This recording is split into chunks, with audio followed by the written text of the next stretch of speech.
Partition of Ghulam Nabi Azad from the Congress and his active politics now in Jammu and Kashmir has made him one more leader in the Jammu and Kashmir who is against the Ghulam Nabi Azad, what he says and what are his plans. Because with the many Congress workers, some of the workers from the Apni party had shifted from Apni party to the Azad's new expected party here in the Jammu and Kashmir, which he has not yet announced. Altaf Bukhari was the senior minister of education, then of finance in the Mehbooba Mufti-led government, which was in coalition with the BJP. Then when there were some kind of misunderstandings between Mehbooba Mufti and BJP, then when she was not forming government, and there were the allegation on Altaf Bukhari Saab that he is going to break PDP and form government on his own. What is the BJP's so far what we have seen in the different states? Altaf Saab, first of all, clear this thing. Many people in the PDP say Altaf Saab was the leader who was planted by the BJP in PDP to break the PDP when Mehbooba Mufti was not ready to form the coalition with the BJP here in the state. And also you are the first leader from Jammu and Kashmir who without any condition met Home Minister, Prime Minister in Delhi, and then launched your party, Apni party, across Jammu and Kashmir. There were also allegations that your party is planted, launched by the BJP. Ashraf Saab, let me first clear the air.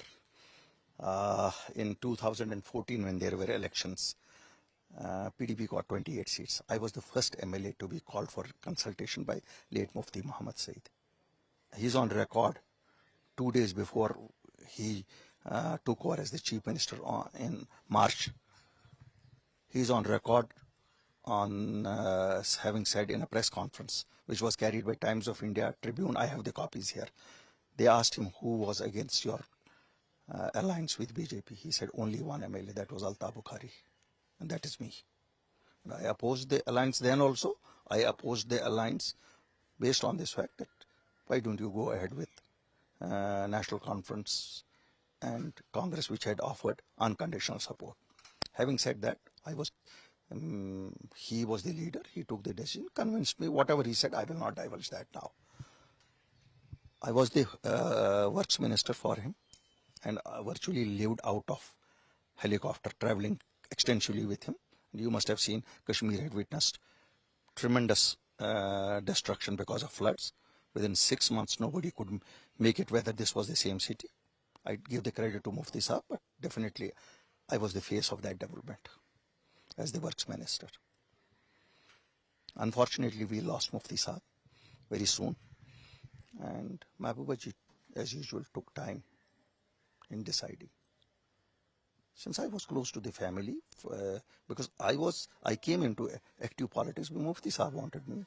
It was never my hobby to be a minister. Yes, I was in politics since '84, attending to people's problems, but not as an active politician. I did counsel Mehbooba ji many times, if you want to call off the alliance, call it off. Because the longer you take, you will lose your credibility. Because in politics, decisions are taken quick. When she lost her father on the first day, at 11 p.m., we had decided to have her sworn in as the chief minister. If I was against it, why should I have done it? Why should I have done it? She did not agree. She said, the pyre of my father is lying here. You are we thought she's a daughter, and daughters have more emotions. Fine. She said after 14 days, she took her time.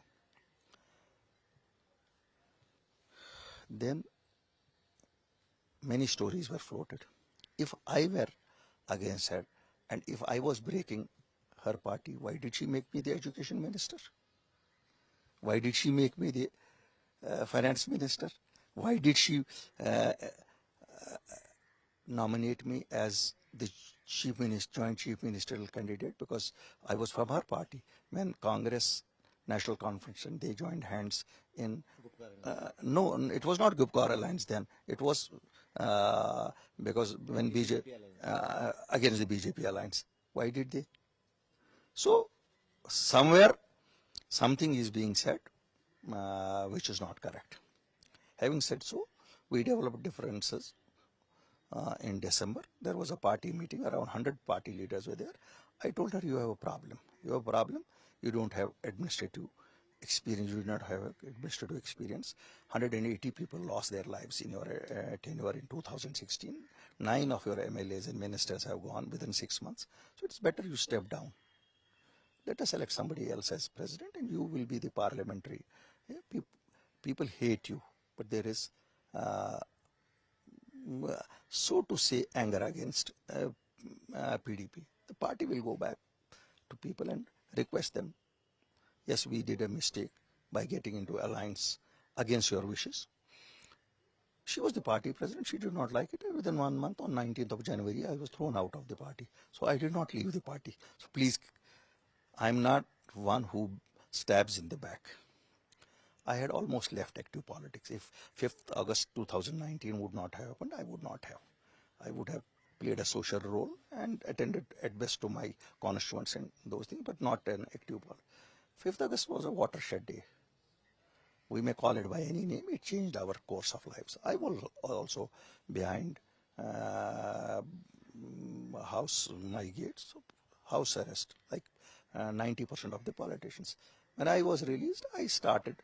In those days also, whomsoever I met, I said, what were the benefits of 370? What were the losses of 70?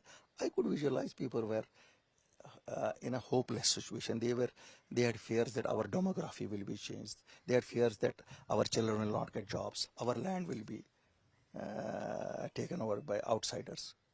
So what does a honest man do? Find that problems of our people are solved. We tried to talk over to these people. We found that they were living in fool's paradise.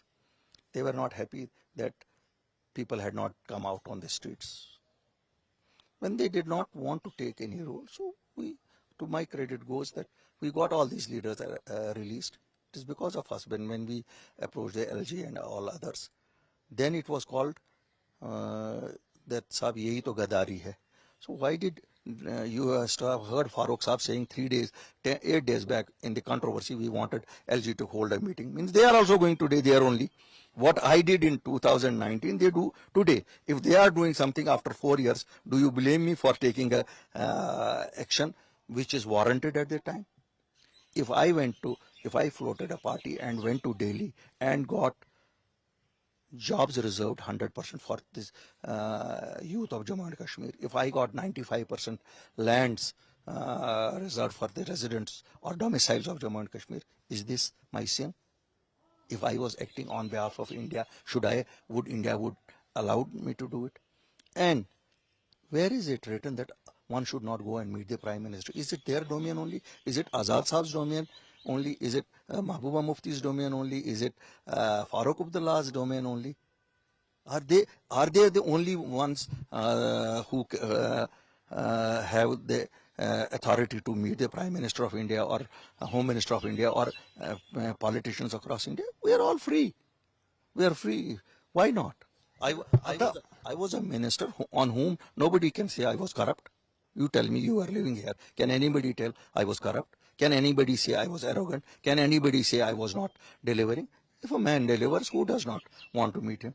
Altaf Saab, now you had worked hard for your party during last 2 years. Now, after the announcement of Ghulam Nabi Azad as he quit his Congress for his active politics in Jammu and Kashmir, you are the only leader among the regional political parties here in Jammu and Kashmir who has openly criticized it. Is it your boldness, or you think that the dream of your chief ministership is in shadow? Ashraf Saab, before man and God, politics में कोई कसम नहीं होती है. There is no swearing in politics. But I tell you, I opposed him only because he started with a false narrative. He took the same narrative as PhD is speaking, that we will restore pre-5th August 2019. When somebody speaks such a big lie, it almost tears me apart. I want to tear that person because I know my youngsters get emotionally charged and they end up in graveyards. I have no personal grouse against Farooq Saab. I have no personal grouse against Mahbooba ji. I have no personal grouse against him. Let him do honest politics. That 370 is the domain of Supreme Court. If they restore it, they restore it. I can't do it. by a man who was in the parliament where he could have played a role. He emotionally, he gave such a speech which I don't think in this country anybody can give if he is not an ally of BJP. He gave and virtually abused the Prime Minister right and left, but voted with them. You tell me, am I to be blamed for that? If I tell my people he is the same man. He spoke emotionally very much against it, but voted in favor of the abrogation. Why did he vote? How could have been it possible that his vote could have changed the thing? Because BJP did not have the majority in upper house. Once the bill would not be passed, automatically, we are all lawmakers, legislators. If I am wrong, let anybody from India challenge me. This is on the record of the parliament. BJP did not have the majority. They needed Congress's support, and Azad was the leader. He had a added thing. He was from Kashmir. His vote is not only a vote of the leader of opposition of India, it is also a vote of somebody who is elected by Jammu and Kashmir Assembly and sent there. He was elected leader of opposition by government by Congress party as their leader only because we had the Assembly of JNK had voted for him. He was a Rajya Sabha member. So he deceived us more than anybody else. So if I have brought his face before the people, is it my fault? No, why should I be worried about him? Do you think Farooq Saab is less competent than him? Do you think Mahbooba ji is less competent than him? What makes him competent? They are at least, they proved, and they had full-term chief ministers. Farooq Saab had 4 terms, 3 terms. Umar Saab had a full term. Azad Saab was a 2-year term, a failure term, a failed chief minister who gave communal divide after 47. First time the Amarnath land row was in his term. Tenure. Why do you forget? You should not forget those things. So we don't have to give get new introduction of him. My memories of him are blockade of Jammu and Kashmir. We did not Kashmiris and Jammu people virtually he made us to fight. It was So Azad Saab is not threat for your party in Kashmir? Azad Saab is no threat for anybody. I don't know why you are trying to put words into my mouth. It is just I spoke the truth about him, that this man who himself has been pivotal in getting abrogated 370 should not speak that I will restore it. Thank you, Altaf Bukhari Saab. So the president of Apni party, which is the new party in Jammu and Kashmir, and many leaders from different parties have already come in that fold during last 2 years, and now the Altaf Bukhari, only leader in Jammu and Kashmir who has openly criticized the Ghulam Nabi Azad's move, and is confirmed that the abrogation of Article 370 from Jammu and Kashmir on 5th of August 2019 was one of the things which Azad did. Otherwise, he could have stopped it at that moment. With Tariq Loon, Ashraf Wani, Find Today in Srinagar.